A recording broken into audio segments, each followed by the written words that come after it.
Mga igsuon, sa akong pagbasa sa first reading karong adlaw, kaingon ko, dili nato ni palabyon. Akong basahon ug atong pamalandungan ang giingon ni San Pablo. Ana siya, unsa bay atong dala sa pagkatawo nato dinhi sa kalibutan? Wala. Ug unsa may atong madala inig kamatay nato? Wala usab. Busa angay kitang makontento kun makakaon ug makabisti. Bitaw tuod no? Kay diri sa ebanghelyo pod karong adlaw, sa pagtrabaho nilang Jesus ug ang 12 apostles sa ilang misyon, na ay mga babayi nga nagkuyog nila. Susana, Joanna, Maria Magdalena ug uban pa nga nag-sponsor nila and probably pagkaon. Kay alang nilang Jesus, makakaon lang, padayon ta. Dayon katong natagaan ko og oportunidad nga makaadto sa Holy Land. Nakabisita ko sa usa sa mga kuweba nga gitulgan sa atong Ginoo. Yuta, kay para sa Ginoo, basta di lang mainitan, maulanan, mabugnawan, bisan asa, naalay kapasilungan, paits na.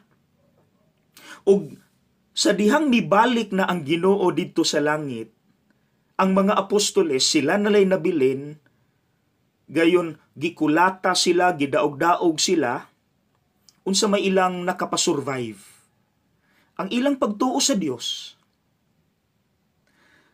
Bitaw tuod no? Kay akong tiwason ang giingon ni San Pablo ha? Kay ang pagka mahigugmaon sa salapi, maoy tinubdan sa tanang pagkadautan. May mga tao nga tungod sa kadako sa ilang tinguha nga madato, nahimulag hinuon sa pagtuo ug nahiagom sa daghang mga kagulanan. Bitaw, imagine gani, daghan kay kagkwarta. Taas kay imong paril, kay mahadlo kang makawatan. Gamayng tingog makamata ka. Nabalaka ka unsaon nimo ang kwarta. Mahadlo kang kawaton imong kwarta. Kapuya pud ana. Bitaw no? Upat ra di ay gikinahanglan mga igsuon sa kinabuhi aron malipayon ta. Una, makakaon lang. Okay na. Naalay masuot. Okay na.